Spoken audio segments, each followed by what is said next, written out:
Hey, folks, welcome to this week's edition of Dawg Walk Talk, the first of two, actually, as it were. And as always, I'm your host, Jake Roos. With me, hey, my loyal sidekick and great co-host, top team writer in the game right now. That's PT Palmer Toms. Palmer, felt good to get back in Sanford Stadium yesterday, didn't it? Man, it was great to be there with a full capacity crowd. First time I've seen that since, I believe, the Texas A&M game in the 2019 season. I was there for a couple of the games last year. Wasn't in the press box for any of those, so that was a big change. I was there for G-Day, but obviously that was limited capacity. So it felt great to be back and see almost 93,000 fans in red and black supporting the Bulldogs, and they got a show, that's for sure. Yeah, I think it's probably hard for anybody to complain too much about what they saw. I mean, look, you got to see some great football. Offense was clicking, defense was doing their thing, and hey, everybody got to pretty much go home by the third and or go downtown, as it were, really. So let's dive right in on some of that. Like I said, big storyline from yesterday, I think, has to be Stetson Bennett's performance. It's what's dominating headlines, rightfully so. Mailman gets the start. A little bit of consternation on that over the end of the week last week. Will it be JT? Will it be Carson Beck? It's ultimately Stetson Bennett. He's who trots out there. And boy, does he make Kirby Smart look like a genius by making the starting call for him to be under center. For sure. I mean, Kirby talked about it after the game and said that ultimately it was the experience of Stetson, the youth that was around him on offense. With that youth wanting to have an experienced guy, somebody that made everyone feel comfortable out there. And so that's what ended up being the deciding factor to roll with Stetson. And like you said, he made Kirby look really smart there. No pun intended. And with, starting the game, he was 5 for 5, 245 yards, 4 touchdowns at that point. Ended up, I believe it was 10 of 12 for 288. 288. 5 touchdowns, ties a school record, and did pretty much all that in the first half. All of his touchdowns for the passing touchdown record came in the first half. And he had an opportunity to get out there and break it. Ended up leading a touchdown drive, but that one came in the end zone, came to the end zone via the ground. So, it was a great performance, and certainly is going to be interesting to watch going forward. Obviously, I think this is JT Daniels' team, but Stetson Bennett sure has a strong claim to be QB2, and Georgia fans should feel confident if they have to turn to him, in whether that's for a play, a game, an extended period of time, whatever it may be. Stetson Bennett has really proven himself to be a viable backup option for Georgia. I wanted to look this up because to me, what popped into my mind as you were saying all that, and I don't know why I hadn't made the connection to this point, but it was just so apropos that Stetson came out and did something like tie the school record for touchdowns in a game after all the flack he was catching for people, people saying, oh, let's roll Carson out there. Let's see what we got. Reminds me a lot, now that I'm thinking about it, of that Grayson Lambert game where he set the single season or the single game record for a completion percentage, 24-25 against the Gamecocks in 2015. Nobody was looking forward to that. Nobody knew what to expect. And then sure enough, this guy who's just been beleaguered comes out and looks like Joe Montana in one contest. So, but hey, props to Stetson Bennett. And, Kirby Smart was really quick to praise him in that post-game press conference, said nobody's been better to the University of Georgia than Stetson Bennett. Pretty hard to argue that point, I think, in my mind. I mean, the kid has given you his all. He's come back to the program. He's fought, won a scholarship, took over for you last season, played admirably, lost the job later down the line. Comes back and just does what Stetson does, man. Just keeps hanging around. It's like Rounders, a chip in a chair. He's ready to go when you need him. So I thought it was a really cool moment, not only for Stetson, but just for Georgia fans to kind of be there and have a chance to cheer him on in person, especially after last year where you didn't get those capacity crowds. He did some great things last year and deserves credit for that as well. But for him to go out and do this against a UAB team that, quite frankly, looked, lost, I thought, against the Bulldogs, really had no answers. But by the transitive property, they should be able to, I mean, Georgia should be able to hang 75 on Florida State after that loss to Jacksonville State. One of the weirder endings I've seen in a while. Props to them, though, especially my man, Zarek Cooper. Covered him back when he was in high school. Former Clemson player. Really happy to see Zarek get that big win. No Nole fans could probably have done without it, though. Like I said, offensively, things are hitting. That's exactly what you wanted, I think, coming off of that Clemson performance. Defensively, return to the same, though. And that's a good thing for Georgia in this instance. What stood out to you, I guess, yesterday about Georgia's defensive performance? And, who were some of the guys, I guess, that caught your eye? Yeah, I mean, like you said, it was a lot of the same that we saw against Clemson. And for Georgia fans' sake, that's exactly what you wanted to see. I mean, you can't ask for much more than what happened against Clemson. I think offensively, you wanted to see a lot more. You saw a lot more. Defensively, you wanted to see the same, and you saw the same kind of performance. Georgia got after the quarterback. They put the pressure on both of the UAB's quarterbacks that were in there throughout the game. Tyler Johnston was in there for a good chunk of that.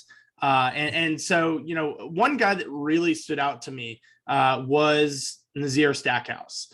Probably a name that a lot of Georgia fans, they may know it, but when you think of the top end of this defensive line, his name doesn't come to your mind. You're thinking Jordan Davis, Devontae Wyatt, Jalen Carter, Trayvon Walker. Sure. Those are your guys. That's your core four up front for Georgia. But Nazir Stackhouse is making a push to be in there. He did a great job pressuring the quarterback yesterday. Really laid the lumber on the QB yesterday and forced him to throw the ball up where Lewis Cine had an easy interception. But that, as much as Cine is going to be, seen as the guy there that makes the play, to me, that doesn't happen without Nazir Stackhouse and the pressure that he was putting on the quarterback. He gets another sack in there. To me, he stood out to me up front. There were several other guys along that defensive line: Warren Brinson, Zion Logue, Timon Mitchell. I think one of the biggest takeaways is Georgia knew what they had in those core four guys that I mentioned up front. Georgia now knows that they have some depth on the defensive line. I think the same could be said about the linebackers. You knew what you had in Nakobe Dean. You knew what you had in Quay Walker, and you kind of knew that coming into the season. I think Georgia fans have been very pleasantly surprised by the play of Channing Tindall so far this season.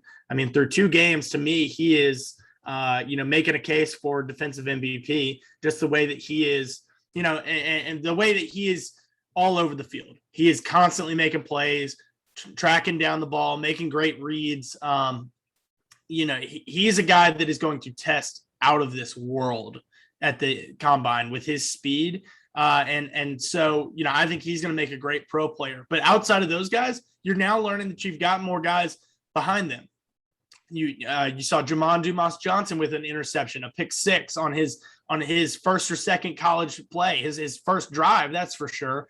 You saw Smile Munden get in there and make some plays. Those were 2 guys that had some high praise coming into this game from Tindall himself, and they absolutely showed out. And then in the secondary, I think it's kind of the same story. You knew what Georgia had with those guys up front, and you wanted to see Georgia continue to build some depth there. And I think they did that. I think they absolutely did that. It was great to see Keely Ringo come down with his first career interception. Made a great play on that ball to come down with the interception, to get in front of the receiver and get between the QB and the receiver there. So, I think Georgia fans should continue feeling really confident in what they have defensively. Bulldogs still have not given up any points, any touchdowns. That is on the defensive side of the ball. They gave up 3 points against Clemson, and then the defense gave up none yesterday. I know they really would have liked that shutout, and they probably hate to see Carson Beck throw that pick 6 because they're like, well, that's going to go against us. But this defense you can't ask for much more than what this defense has given them to start this season. And I think that's some momentum that Georgia can ride for a long time. Yeah, I agree with you completely, especially on your Channing Tindall point. I think that, to me, Channing Tindall, and I may have talked about this on one of our earlier shows. I can't remember, but I know I've told a couple of people this. To me, he's got that almost like Lewis scene factor where when he's been on the field, you're like, damn, 41's involved again. Like, he's popping off the screen because of that speed. I mean, he's just out there, like I said, kind of pinning his ears back. And I completely agree with you. He better be licking his chops for the NFL Combine. Keely Ringo, same thing. I know that he's just waiting on it, especially with that vertical. And then you throw that speed in there. Look, that kid gets a couple years in the NCAA under his belt. He's going to be a very, very highly coveted guy. Going to justify that 5-star ranking, I think, pretty early on. Mikael Sherman got a little bit of run yesterday. I thought that was good. Adam Anderson back to his ways, back in the backfield. He's making good on that prediction. It looks like, he's at least pushing for that 20. He's gonna do everything in his power to get there. And maybe he's got a chance. I don't know. Obviously, I think that Stetson Bennett, the top performer out of yesterday's game. Let's talk, though, about some guys outside of that. Let's talk about some guys who kind of caught your eye. We touched on Ringo, we touched on Nazir Stackhouse, but, anybody else that kind of really stood out? I'm going to take this one first because you stole a lot of mine last time. So I'm going to say Brock Bowers comes in second game, follows up a great opening performance against Clemson where he leads the team in receiving yards and receptions, comes back, hey, let's do it again. He's out there just putting on a clinic.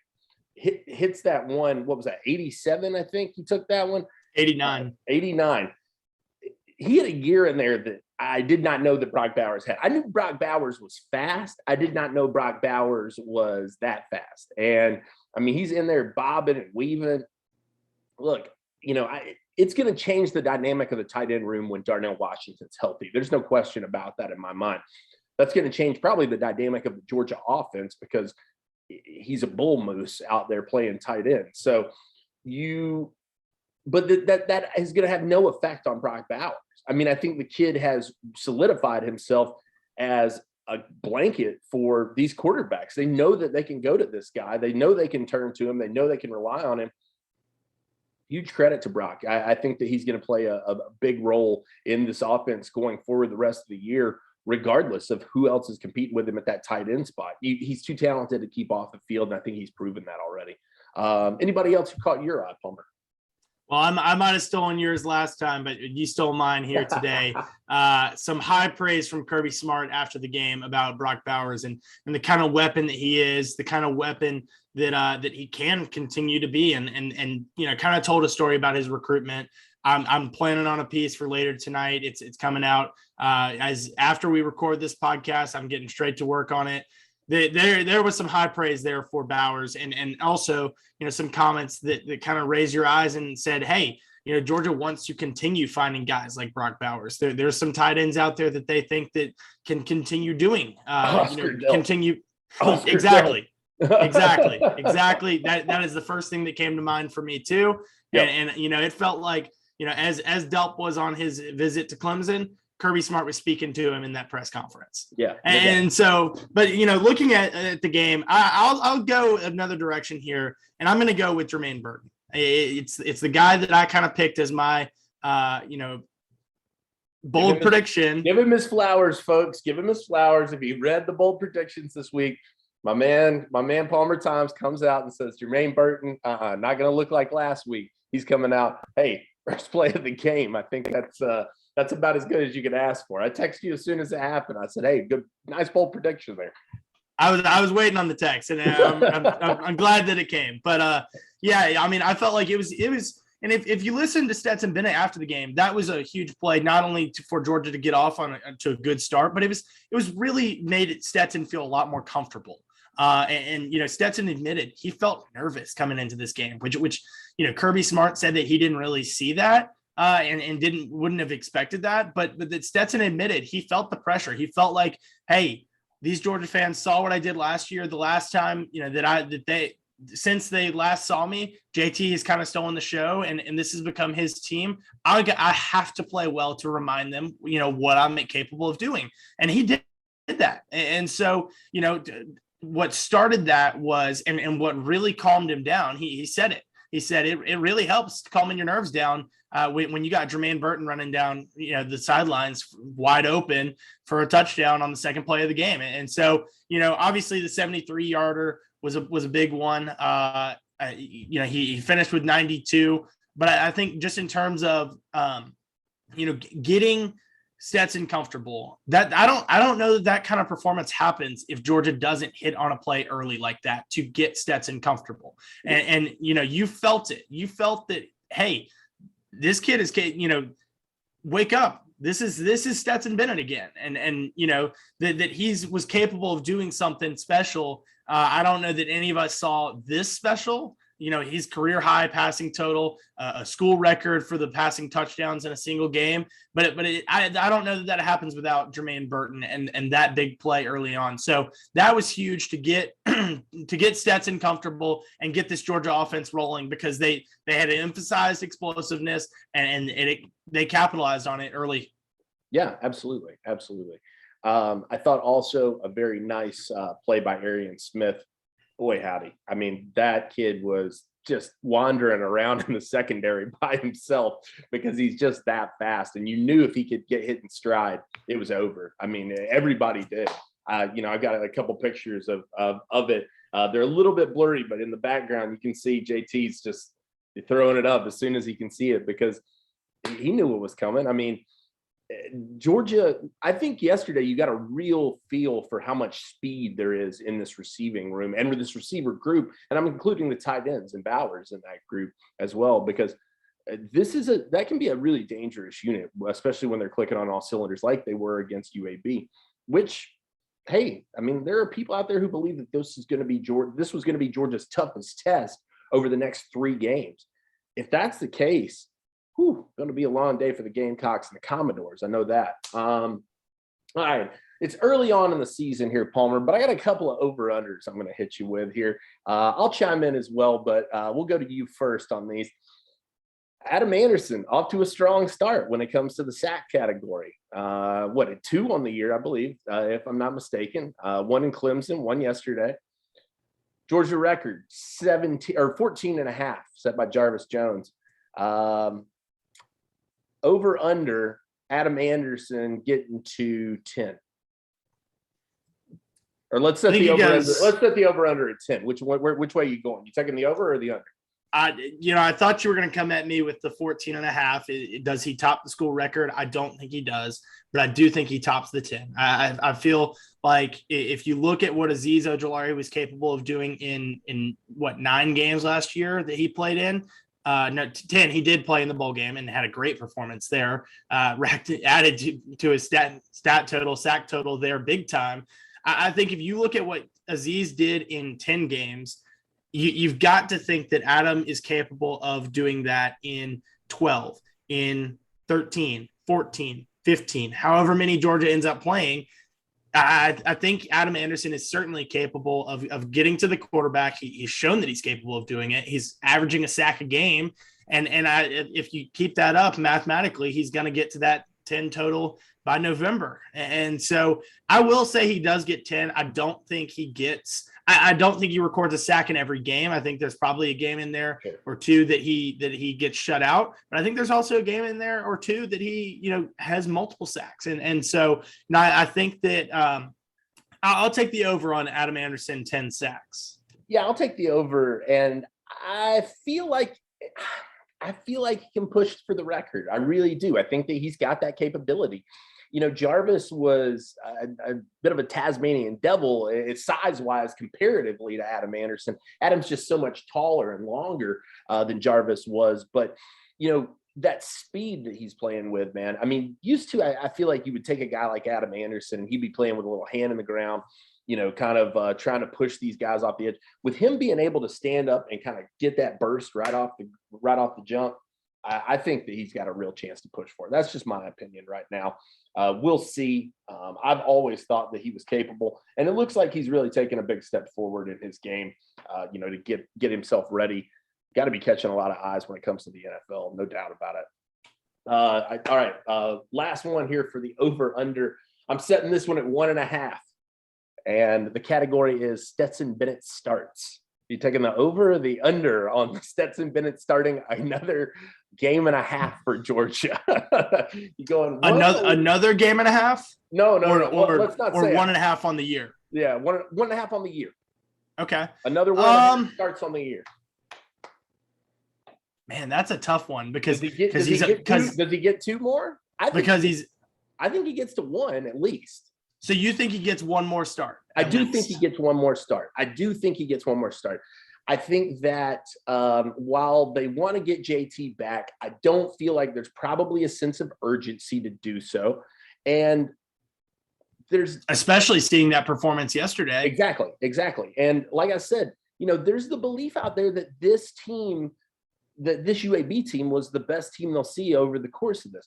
Look, if that's really how you feel, and I don't know that Georgia feels that way necessarily, but analysts out there, there's pundits who believe that. If Georgia feels that same way, why not? Look, I mean, I'm not saying save the kid, don't shelve him until Arkansas, but look, Arky put it on in Texas last night, so you better be ready when the Razorbacks come calling. I think Stetson gets one more run. I really do. And I don't know that it'll be next week necessarily, but it gives you a lot of flexibility. And I think that the possibility certainly exists. Hey, JT, sit back, relax, get that thing ready, because we're going to need you when those Gators come calling, it's still his team. There's no doubt about it. But I think the schedule sets up such that I think he gets one more start. I'm not taking the over. I'll go with the under on 1.5. But your thoughts? I mean, you think he gets another run? I don't know. I don't know that anybody knows that answer that question. If I completely agree with you, I would take the under on 1.5 more starts. If this was 1.5 starts on the season, that's a tougher question because, like you said, there's a chance that he could start one more game, and that would push him over, the 1.5 for the season. I will take. I don't think so. I think that, as great of a story as that was Saturday, to see Stetson add another chapter to his story, like you said earlier, it's one that you can't help but love. I mean, we talked about it off air. You got to love a kid that starts his career as a walk-on, leaves to go to junior college, gets asked to come back on scholarship, earns a starting position, loses that, and then finally, kind of to wrap things up, maybe, who knows? But that he gets to go out and have a performance like he did yesterday. It's the kind of thing that movies are made out of. And so I will take the under. I don't think that Stetson starts 1.5 more games this year. I feel confident with that one. I would also take the under on Stetson starting 1.5 games total for the year. I think that Georgia like you said, Georgia wants to get JT back. I think that they're going to try and get him out there as soon as they can to get him some of those reps. You want to see, as great as it was to see Stetson and the emphasis that Georgia put on the explosiveness of the offense this week, as great as it was to see Stetson capitalize on that and see that to come to fruition for him, I think Georgia really wants to see JT and that come to fruition for him. So I think that there's a chance Stetson could take more snaps than JT in one of these next 2 games before Arkansas, be it South Carolina or Vanderbilt. I absolutely do. I think that, but at the same time, I think that you're going to want to get JT out there, get him some game reps, and then get him out so that he can stay healthy. So I'll take the under on that. Okay. All right. Fair enough. Jesus, wouldn't it be something though if Stetson got another couple or was just able to wrestle this job back? Look, there's in my mind, there's no quarterback controversy. Based on what we saw yesterday. Yes, it was amazing. Yes, it tied school records. Yes, it was everything that you could probably hope for and wish for. But I still maintain JT Daniels, the guy Georgia wants that leading this team. Now, Jake, let me ask you this question. I had somebody asking me this after the game last night. When does Georgia need JT Daniels back? How many more games could Stetson start and you feel very confident that Georgia is going to win that game? I think you made it clear that it's South Carolina and Vanderbilt. Yeah. Do you feel that way about Arkansas? He's shown that he can beat the Razorbacks before. Yeah, I don't. He has shown that he can beat the Razorbacks before. The Razorbacks I saw last night against Texas were a different breed of Razorback than the ones that he saw before. That was a good performance by Sam Pittman's team. He's got those kids clicking. They got some weapons over there. I think that I do believe that you could be okay to go through the next 2 games. Now, I think what makes sense, just for me personally, is continuing the rotation and getting JT back involved in that rotation over the course of the next couple games. I don't see any reason to, like you said, throw him out there and get him chewed up. Georgia's proven that they've got a quality number 2 in Stetson Bennett, and I think that let him go out and do what number 2s do, and that's close out a big win. Yeah, I do think that Georgia could probably beat Arkansas with Stetson Bennett, and that's no knock on Arkansas. I think that that's just how good this Georgia defense is, and that this Kirk Herbstreit said it on game day yesterday that he felt like Georgia, up until Auburn, he felt like Georgia could go out there, punt on 1st and 10 every time, and still win these next couple of games, just based on the performance of Jake Camarda pinning them deep, and then the defense, doing what they've done best over the last couple of games. Now, I think that's a huge exaggeration. I don't think that you could go beat an SEC team doing that. That's not some strategy that I think Kirby Smart will be listening to. But I do think that this defense is that good that they could probably carry Georgia to a couple of wins, and they did it last year, and to a certain extent. I'll tell you this too. I wrote about it in my 3 keys after the game last night. One of the things that I think people are overlooking a lot out of these first 2 games, dude, Jake Camarda's booting them. He's hanging them up there, and he's putting them in a good position. He's giving his guys time to get back there and cover these things.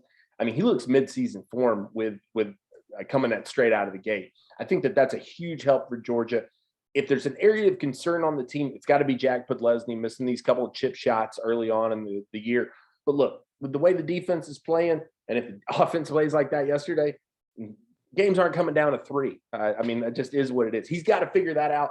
The good news is he's got time, I think. These next 2 games will give him a chance to kind of maybe establish some rhythm. You need to do that at the kicking spot because you're probably going to need him at some point.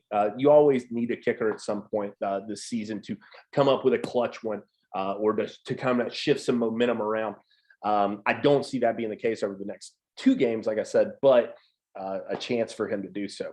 All right. Now, could you see Jared Zirkle getting a look in these next 2 games? I don't see why not.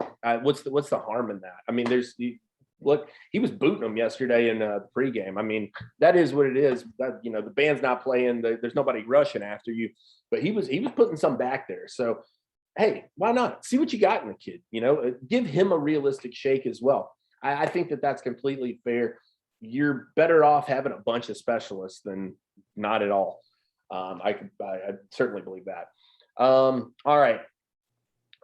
Last couple. I got 2 last questions for you here. I'm going to hit you with this one. When do you think Georgia finally gives up a defensive touchdown? I don't think it gets past Arkansas. I don't either. I think it probably happens this week. I do too. But this, it kind of has that same feeling to a couple years ago when they hadn't given up that rushing touchdown. Yeah. And they were 8, 9, 10 games into the season, and that they were, still holding on to that streak. This kind of has a feeling of that kind of pride factor to it, where it's all bought in all the way through. That year, that was the 2019 season, you saw them late in games, the crowd, they were getting the crowd loud, whether playing Vanderbilt or South Carolina. South Carolina 2019 is a whole different story, but, they were getting people into it to try and, understand, hey, we're trying to keep this streak going. And I think that this defense kind of, from top to bottom probably has that same kind of pride about not giving up a touchdown so far this season. And so I feel like it happens this week. You just you don't want to bet against an SEC team to score a touchdown in a game. But I wouldn't have bet against Clemson. I mean, I would have said that Clemson was going to score a touchdown and they didn't. Sure. I predicted that UAB would score. I had the final score is 35-10. And, Georgia blew my expectations out of the water on both sides of the ball. That I thought that they would probably give up a couple, that they would give up a touchdown to, a Trey Shropshire type of, deep ball there. And they almost did. They had some opportunities there late, UAB did. And Kirby made that clear that he wasn't happy with the way that they finished out that game defensively. But, I would guess that South Carolina gets in the end zone this week. But I mean, if it gets through South Carolina, I'm not going to bet on Vanderbilt to get in the end zone. Yeah, no, I would agree with that. I think so too. I think law of averages just says at some point somebody's got to score, right? That has to happen. I think South Carolina, an offensively focused team with Shane Beamer, they're going to come out and try to win on special teams and all that. I mean, the depth of Georgia is what's got to be concerning for you, because the thing about it is, if they even get up 2-3 scores and you throw in that second unit and you think, okay, maybe those are the guys that are going to end up giving it up. They didn't play like it yesterday. I'll tell you that. So it's an interesting question for sure. I think that'll definitely be something to watch. Last one here for you, Palmer. Kirby Smart set for his first media availability Monday for South Carolina week. What do you expect to hear from Kirby this week? Yeah, that's an interesting question, because I think that he's going to emphasize that this team hasn't made it. That everyone, I've heard some people saying this team has a case to be the number one team in the country right now. That they've got a more impressive win than Alabama in week 1, and then you look at the week 2 scores. Alabama gives up 14 points to an FCS Mercer team and only puts up 49. Georgia put up 56 and only gave up 7 against a pretty solid and should be FBS team. And should be noted, a transitive win over FSU. So keep that in mind. Yes. But I think that that people are going to keep hyping up Georgia, and to use Saban's terminology here, that he's not going to want, Kirby Smart is not going to want his team to listen to that kind of noise, that rat poison, that that outside narrative that they've already made it. This is a long season. And I know me and you are talking about, how many games is Georgia going to play this year? How far could they go with Stetson Bennett as the starter? Georgia needs to be healthy. Georgia needs to be on their A game every game, because you're starting the SEC schedule now, and it gets tough. There is no easy game in this conference. And I think that's going to be the emphasis this week is, hey, this is the SEC. We all know what that means. It just means more. And every game, you got to bring your A game, or otherwise there's good players on every one of these SEC teams, all 14 of them. And they can give you trouble. And you don't want to come into a game thinking that you're going to, run away with it. Georgia opens as a 32-point favorite, I think I saw. And you don't want to come into this game thinking, oh, we're going to blow them out of the water. That's how Georgia got beat in 2019 against this very same South Carolina team. Yep. Now, obviously, there's been some coaching changes there and plenty of personnel change over there. So you gotta stay focused. You gotta keep your foot on the gas pedal and keep pushing, keep chopping, as Kirby would say. Oh, listen to you. You're breaking out all the Kirbyisms, some Sabanisms in there. I think what's interesting is this schedule is one that, going into the year, when people would ask me about it, I said, I don't think that Georgia has a lot of challenges outside of Clemson. Maybe Florida, Kentucky's returning some experience, but you feel like that's winnable. I feel like it's getting tougher by the week already. I mean, Arkansas and Auburn. Kentucky's looking like they're real deal with these guys. They can score from a lot of places on the field. Missouri played them tight yesterday. I mean, that's going to be a tough game. I'm not saying that Georgia's got Missouri on the talent aspect of it. There's no doubt about that. But that's a team that's playing, a lot better, I think, than people would have expected going into this year.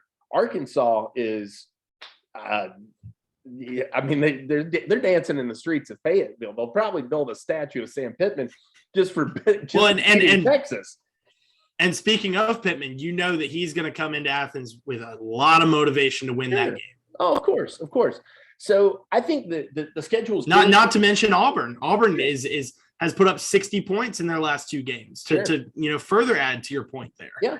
So it's getting interesting fast. I think that narrative on the schedule and the ease of it, I might have overestimated. I think maybe a lot of people did when it comes to what Georgia's got to be challenged or going to be challenged with.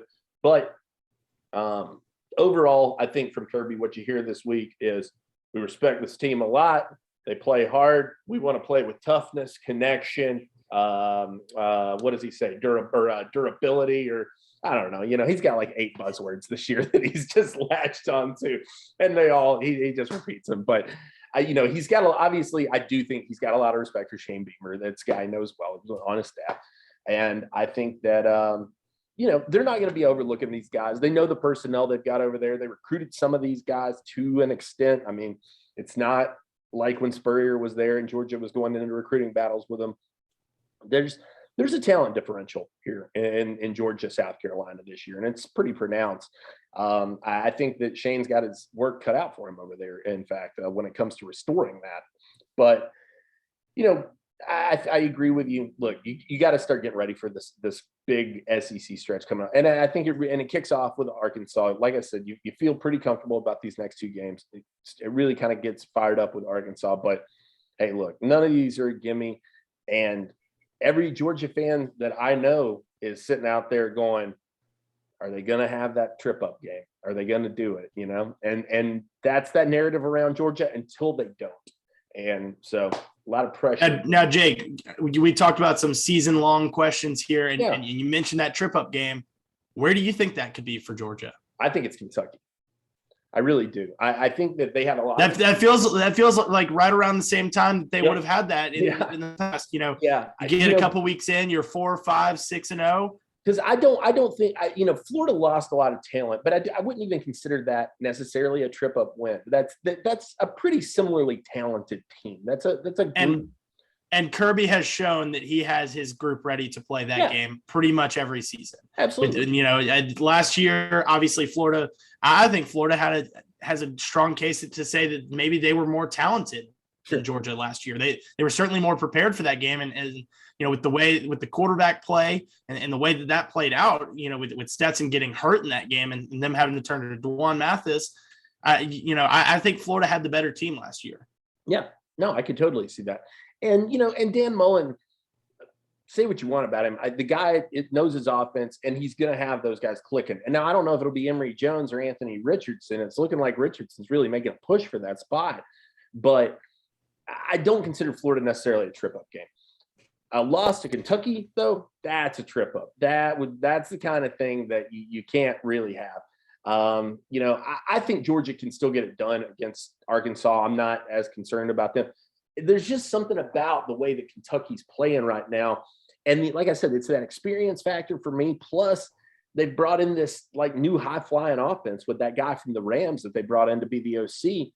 And I think that – And the new quarterback from Penn State, Levis. Yeah. And Wan'Dale Robinson. The banana-eating freak. And you got Wan'Dale Robinson coming over from Nebraska. That kid's been lights out through 2 weeks. So – I think, look, I don't think that – I'm not saying Georgia's losing any of those games, but that's the one that concerns me, that's for sure. What about you? Anything outside of Kentucky? Yeah, all season long and headed into this season, I think, like you said, the narrative was if Georgia can get through Clemson, where is that next one? And Georgia got through Clemson, and they've looked really strong so far. I think, to me, like you said, I think they'll handle Arkansas in Athens. I think it's going to be a much better game than a lot of people have expected. I think that Arkansas team is going to come to play. Yeah. Sam Pittman is going to come back to Athens ready to play. I think Georgia ultimately prevails there. I think anytime you go on the road, it's a hard test. not necessarily Vanderbilt, but I would look at that Auburn game as a test with the way, especially if Auburn can go into Penn State this next weekend and come away victorious. Jordan Hare Stadium is going to be ready to go for that game, a big one, probably potentially a top 10 matchup at that point. And I don't think that's something that we were expecting to say about that Georgia Auburn game. Like you said, Kentucky is a team that Georgia has a physical game with every year, and that's going to be a challenge. Florida is the rivalry. Both those teams are going to come ready to play. I have always looked at beyond that, the week right after that, coming out of a physical game against Florida, an emotional game against Florida. At that point, you're what? 4 games in September, 4 games in October. You're 8-0 at that point. Missouri is the one that I think could give Georgia some trouble. They've got a returning quarterback, I